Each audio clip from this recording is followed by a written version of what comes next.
माझा पत्ता आहे मुक्काम म्हणण, तालुका दापोली, जिल्हा रत्नागिरी. मी इथला रहिवासी आहे.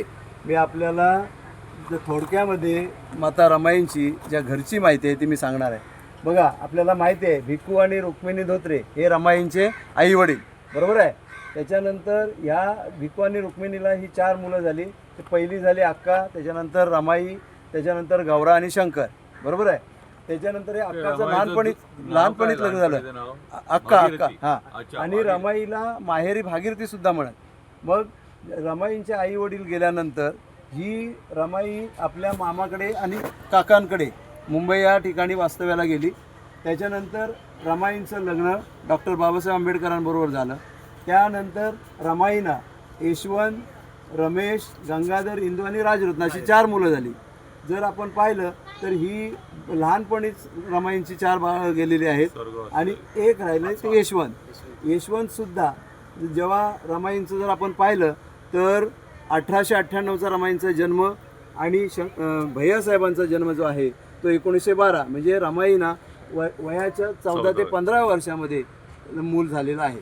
आणि त्याच्यामुळं मूल जे असतं, कारण त्यावेळेला पूर्ण वाढ झालेली नसते. आणि भैयासाहेब हे अपंग होते आणि त्या अपंगावरती जर मात करायचं कोणी जर केलं असेल तर त्यांचा सक्का मामा आहे शंकर. त्या शंकरने त्या भैयासाहेबांना म्हणजे तासनतास त्यांना औषधोपचार करून किंवा समुद्रामध्ये पुळणीमध्ये त्यांना तशा पद्धतीचं करून डॉक्टरांच्या सल्ल्यानुसार त्यांना जगवण्याचं काम केलं. आणि म्हणून आज ही आंबेडकर फॅमिली आपल्याला दिसते. त्याचं केवळ आणि केवळ श्रेय हे फक्त शंकर धोत्रेंना आहे. शंकर धोत्रे काय करायचे? हे शंकर धोत्रे रमाईंच्या म्हणजे बरोबर असताना मग रमाईंच्या, कारण बाबासाहेब हमेशा परदेशी असायचे शिक्षणासाठी किंवा समाजाच्या कामासाठी. जेव्हा बाबासाहेब बाहेर असायचे तर रमाईंना साथ देण्याचं मुख्य काम या शंकरनी केलं. आणि त्यावेळेला शंकरनी स्वतः पिन म्हणजे स्टोचे पिन वगैरे विकून बाबासाहेबांच्या रमाईंच्या संसाराला हातभार लावलेला, म्हणजे आर्थिकदृष्ट्या सुद्धा शंकरनी बाबासाहेबांना मदत केलेली आहे, रमाईला मदत केलेली आहे. आणि ह्या शंकरची जी वंशावळ आहे फक्त आपल्याला माहिती नाही आहे. फक्त शंकर इथपर्यंतच माहिती आहे की तो बाबासाहेबांचा मेव्हणा आणि रमाईंचे भाऊ, इथपर्यंतच आपल्याला शंकरची फॅमिली जी आहे ती माहिती आहे. परंतु या शंकरना जवळजवळ 8 मुलं झाली. त्याच्यातला पहिला मुलगा होता दिनकर, त्याच्यानंतर रमेश, त्याच्यानंतर उमेश, त्याच्यानंतर हेमंत, त्याच्यानंतर जयश्री, रेखा आणि शोभा. या 8 मुलांपैकी फक्त आता 3 जिवंत आहेत. जिवंत कोण आहे तर आनंद आहे, त्याच्यानंतर उमेश आहे आणि शोभा आहे.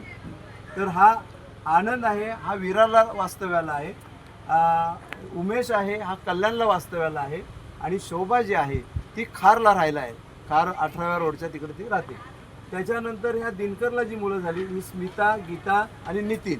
त्याच्यापैकी ही स्मिता ही BRCमध्ये सर्व्हिसला आहे, गीता अंधेरीला राहते आणि हा नितीन जो आहे हा मस्कतला आता म्हणजे बाहेर गावी राहिला आहे. आणि त्याच्यानंतर आनंदला 2 मुली झाल्या, चारुशीला आणि दर्शना. त्याच्यानंतर उमेशला हा एक मुलगा आहे आता, आणि हा उमेश आहे हा कल्याणला राहिला आहे. त्याच्यानंतर हेमंत आता या 2-3 वर्षापूर्वीच तो ऑफ झाला. त्याची मिसेस आहे माया वहिनी आम्ही त्यांना म्हणतो. त्यांना 2 मुलं आहेत, एक रोहित आणि प्राची. तर रोहित जो आहे हा नेव्हीमध्ये आहे आणि प्राची ही आहे इंजिनियर. त्याच्यानंतर जयश्री, रेखा आणि ही शोभा जी आहे या शोभाला मुलं नाही. अशा पद्धतीची ही रमाईची वंशावळ आहे. धन्यवाद.